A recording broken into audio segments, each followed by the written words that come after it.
샬롬, 매일 바른 기대 세 번째 시간입니다. 기도로 시작하겠습니다. 주님, 오늘도 주님을 기대하며 이 자리에 나왔습니다. 주님, 사무엘상 말씀을 통해서 이 12월 동안 주님을 더욱 기대하며 주님과 함께 동행하는 그러한 저희가 되길 원합니다. 오늘도 동행하시는 그 주님의 말씀을 듣기 원하오니 주님 임재하여 주시옵소서. 이 모든 말씀 우리 주 예수 그리스도 이름으로 기도드렸습니다. 아멘.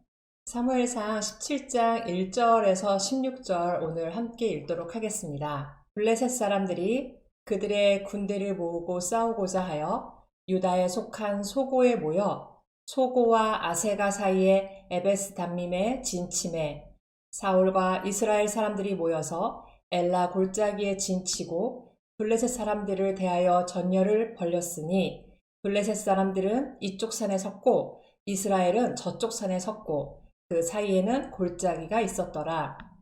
블레셋 사람들의 진영에서 싸움을 도두는 자가 왔는데 그의 이름은 골리앗이요 가드 사람이라. 그의 키는 6규빗 한 뼘이요 머리에는 노투구를 썼고 몸에는 비늘 갑옷을 입었으니 그 갑옷의 무게가 놋 5,000세겔이며 그의 다리에는 놋 각반을 쳤고 어깨 사이에는 놋 단창을 메었으니 그 창자루는 배틀채 같고 창날은 철 600세겔이며 방패 든 자가 앞서 행하더라. 그가 서서 이스라엘 군대를 향하여 외쳐 이르되 너희가 어찌하여 나와서 전열을 벌였느냐? 나는 블레셋 사람이 아니며 너희는 사울의 신복이 아니냐? 너희는 한 사람을 택하여 내게로 내려보내라. 그가 나와 싸워서 나를 죽이면 우리가 너희의 종이 되겠고 만일 내가 이겨 그를 죽이면 너희가 우리의 종이 되어 우리를 섬길 것이니라. 그 블레셋 사람이 또 이르되 내가 오늘 이스라엘의 군대를 모욕하였으니 사람을 보내어 나와 더불어 싸우게 하라 한지라. 사울과 온 이스라엘이 블레셋 사람의 이 말을 듣고 놀라 크게 두려워하니라. 다윗은 유다 베들레헴 에브라 사람 이세라 하는 사람의 아들이었는데 이세는 사울 당시 사람 중에 나이가 많아 늙은 사람으로서 8 아들이 있는 중 그 장성한 세 아들은 사울을 따라 싸움에 나갔으니 싸움에 나간 세 아들의 이름은 장자 엘리압이요 그 다음은 아비나답이요 셋째는 삼마며 다윗은 막내라. 장성한 세 사람은 사울을 따랐고 다윗은 사울에게로 왕래하며 베들레헴에서 그의 아버지의 양을 칠 때에 그 블레셋 사람이 40일을 조속으로 나와서 몸을 나타내었더라. 아멘. 여러분이 잘 아시듯이 사무엘상 17장은 다윗과 골리앗 이야기가 나오는 부분이죠. 특히 그중 오늘 본문은 그 다윗과 골리앗 이야기의 서론 부분에 해당합니다. 오늘 본문을 잘 이해해야 다윗과 골리앗 이야기를 제대로 알 수 있습니다. 특히 오늘 본문의 많은 부분이 골리앗을 자세하게 설명하고 있는데요. 우선 블레셋 군대 진영 쪽에 속해 있던 골리앗은 블레셋 중 가드 사람이면서 그의 키가 6규빗, 한 뼘이라고 말합니다. 여기서의 한 규빗은 사람의 팔꿈치에서 가운데 손가락까지의 길이를 말합니다. 그래서 골리앗의 키는 대체로 2m 50에서 3m 사이였음을 추측할 수 있습니다. 그리고 그 머리에는 노투구를 썼고 몸에는 비늘 갑옷을 입었는데 그 무게가 5,000세겔 정도로 약 57kg 정도 나간다고 합니다. 이 어마어마한 무게를 걸치고 나왔던 것이죠. 그리고 다리에도 노스로 만든 각반, 즉 보호대를 들고 있었고 어깨 사이 등에는 놋 단창, 작은 노창을 메고 있었다고 말하고 있습니다. 그리고 그의 창자루 부분은 배틀채만큼 컸고 그 창날의 무게는 600세겔, 약 7kg 가까이 되었다고 합니다. 거대한 몸집에 거대한 갑옷, 그리고 거대한 무기를 든 골리앗이 서서 이제 이스라엘 군대를 향하여 협박하며 외치고 있는 것입니다. 그런 그의 말을 듣고 사울과 이스라엘이 놀라 크게 두려워하고 있는 상황입니다. 두려워서 그들은 떨며 나오지 못하고 있는 상황이죠. 이스라엘이란 나라가 애굽으로부터 나와 이 가나안 땅을 정복하기까지 그들은 단지 목축업을 하던 민족이었습니다. 그런 그들이 이 가나안 땅에서 살 수 있었던 것은 바로 철저한 하나님의 은혜였습니다. 그렇게 하나님으로 인해 이 가나안 땅에 들어와 살고 있던 그들이 이제 하나님을 찾아야 할 바로 이때에 하나님을 찾지 않고 두려워만 하고 있는 것입니다. 우리도 하나님의 은혜로 지금까지 살아올 수 있었습니다. 하나님의 은혜로 어려운 상황 속에서도 하나님의 말씀의 풍성함을 누리며 살 수 있었죠. 그런데 갑자기 닥치는 상황들 앞에서 여러분은 무엇을 하십니까? 이스라엘과 사울 왕처럼 아무것도 하지 못한 채 단지 두려워 숨어 있는 것은 아닌지요. 바로 이때가 하나님을 찾아야 하는 것입니다. 생각지 못한 어려움이 닥쳤을 바로 그때가 하나님을 찾아야 하는 때입니다. 이렇게 하나님을 찾아야 하는 그때 하나님을 찾지 않는 것, 이것은 바로 교만에서 나오는 것이죠. 그 상황에 매몰되어 염려와 두려움만 가지고 있는 것도 교만입니다. 우리의 염려와 두려움을 하나님께 맡기지 않는 것이 바로 교만의 증거이죠.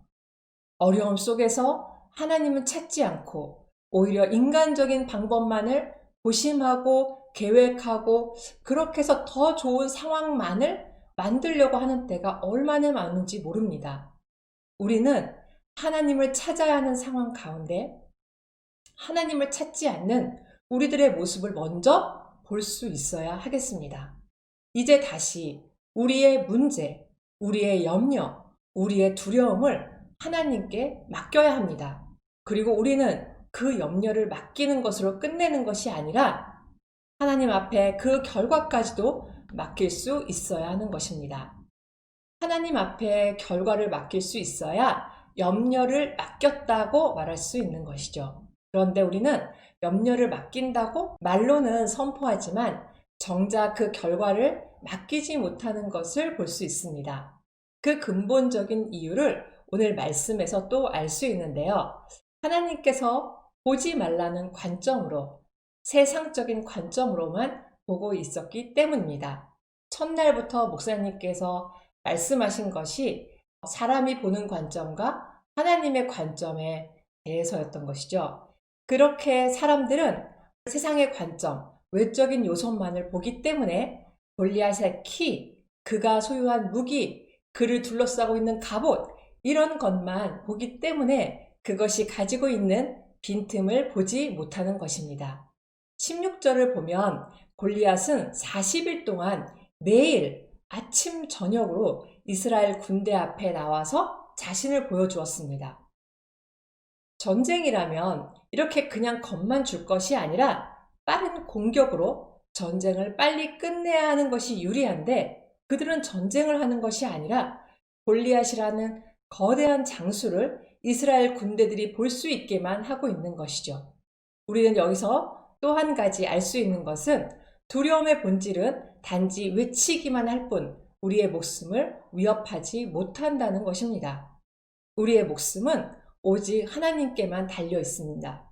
그렇기에 우리가 준비해야 할 것은 무기와 같은 외적인 방법이 아니라 하나님만을 전적으로 신뢰하려고 하는 마음뿐입니다.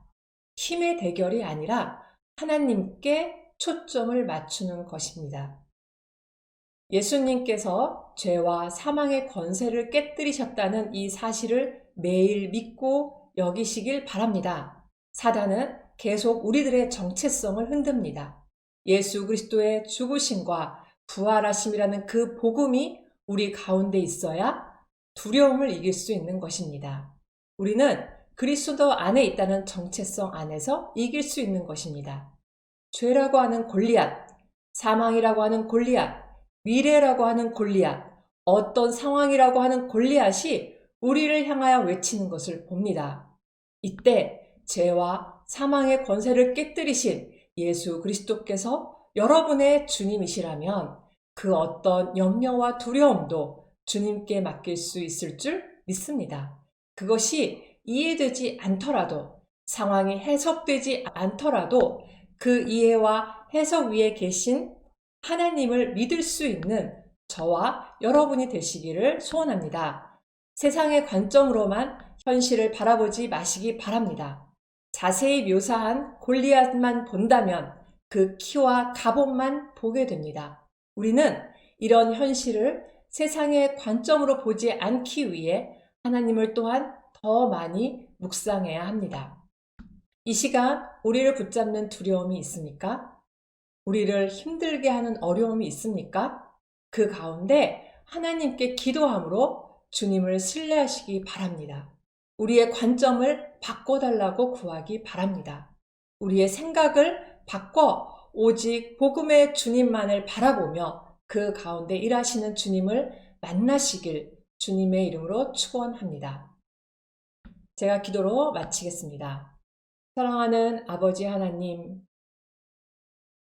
우리가 순간적으로 어려움과 두려움을 만날 때 나는 하나님을 믿노라, 하나님께 맡기겠노라 하면서도 여전히 그 두려움과 그 어려움만을 바라보고 그것만을 묵상하고 그것을 가지고 붙들고 주님께 맡겨드리지 못하였던 저희들의 어리석은 모습들을 용서하여 주시옵소서. 이 시간 주님께 간절히 바랍니다. 저희들에게 지금 이 시간 찾아와 주시옵소서. 그리고 그 문제를 주님 앞에 모두 아뢰입니다. 주님, 그 문제 가운데 오직 그 중심에 계시는 하나님을 바라볼 수 있도록 저희들의 영적인 눈을 주님 뜨게 하여 주시옵소서.